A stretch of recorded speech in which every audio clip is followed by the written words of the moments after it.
জনগোষ্ঠীৰ মানুহ কোনো বিদেশৰ পৰা অহা নাই। যেনেকৈ চাহ জনগোষ্ঠীৰ মানুহসকল ঝাৰখণ্ড আদি বিভিন্ন অবিভক্ত ভাৰতৰ পৰা আহিছিলে।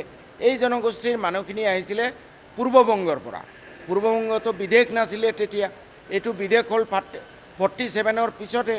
আজি ভাৰতৰ পৰা যিসকল মাৰোৱাৰী বিহাৰী আহিছে, কালি যদি অসমখন বেলেগ হৈ যায়, ধৰি ল'লোঁ পৰেশ বৰুৱাই দাবী কৰি আছে, তেতিয়া কি মাৰোৱাৰী বিহাৰী এইবোৰ অনুপ্ৰৱেশকাৰী হ'ব নেকি?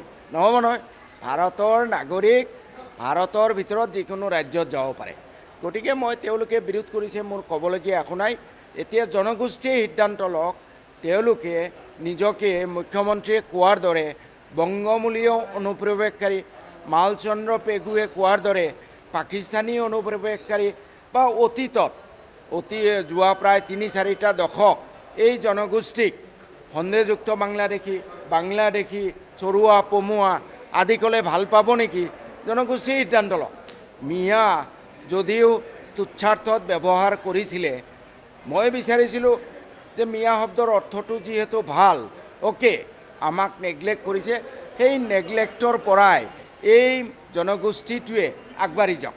ব্যক্তিগতভাৱে ভাবোঁ মিয়া শব্দৰ অৰ্থ ভাল, সন্মানীয় আৰু অন্যান্য শব্দতকৈ বাংলাদেশী, সন্দেহযুক্ত বাংলাদেশী, চৰুৱা, পমুৱা, অভিবাসী কোৱাতকৈ মিয়া ক'লে মই গৰ্ববোধ কৰিম।